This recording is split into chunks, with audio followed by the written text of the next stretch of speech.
Welcome to Democracy Now!, democracynow.org, The War and Peace Report. I'm Amy Goodman. Israel's army has ordered 1.1 million civilians in the northern Gaza Strip to evacuate southwards within just 24 hours from last night, an order the United Nations called impossible without devastating humanitarian consequences. The ultimatum came as Israel massed troops, tanks, and armored vehicles in southern Israel for a widely anticipated ground invasion of Gaza. On Friday, Israel dropped thousands of leaflets across the Gaza Strip warning Palestinians to leave their homes or risk death.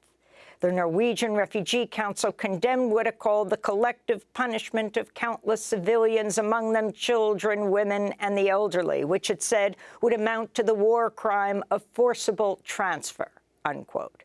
Israel's ultimatum came as its unrelenting bombardment of Gaza continued for a seventh day.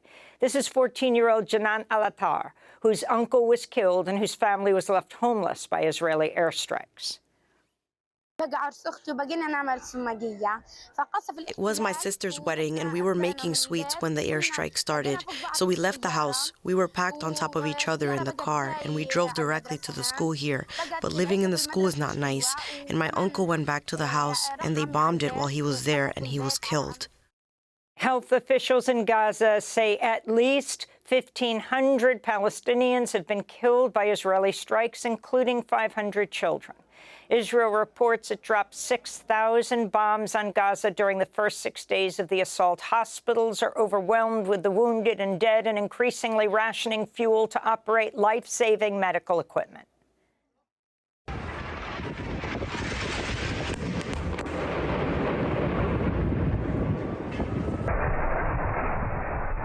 Human Rights Watch has confirmed reports of Israel firing white phosphorus munitions during attacks on Gaza and along its border with Lebanon. White phosphorus poses a high risk of excruciating burns and lifelong suffering. Its use as an incendiary weapon in civilian areas is a war crime. Israel denies using white phosphorus. Israel previously used white phosphorus in attacks on the Gaza Strip, including in 2009.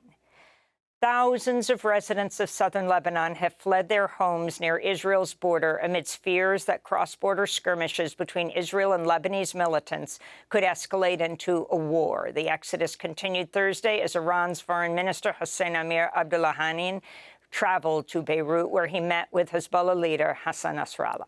Iran has warned the war risks spreading to other fronts if Israel keeps bombing Gaza.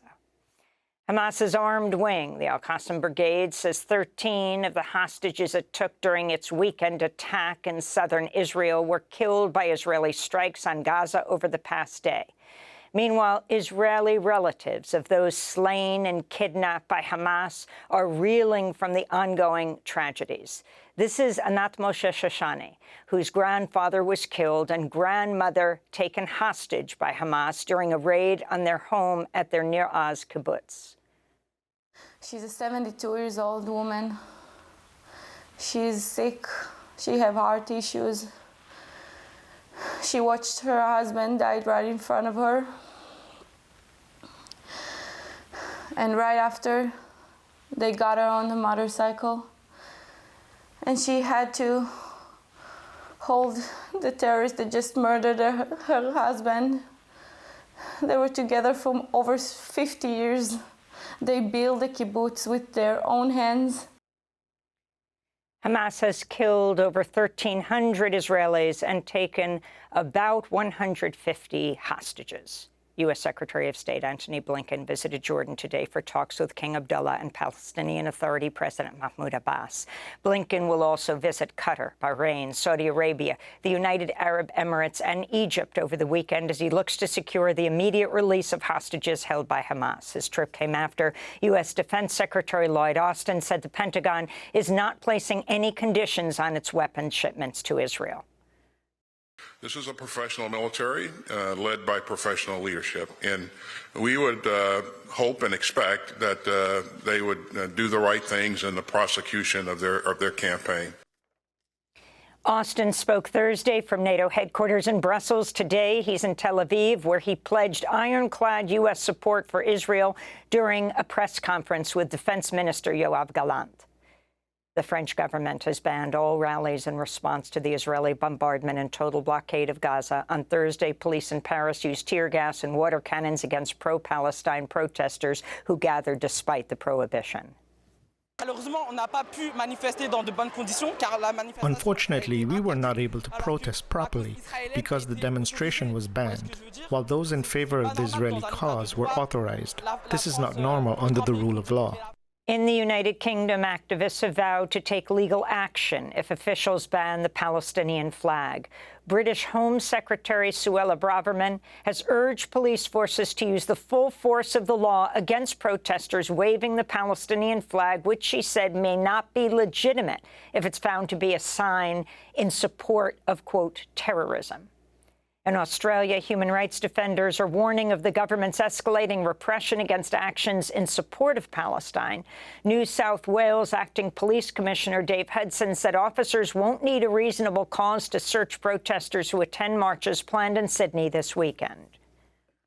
I urge people considering entering the city on Sunday to reconsider. There are a number of peaceful alternatives for people to voice their opinion in relation to the conflict that's currently going on in Israel and Gaza.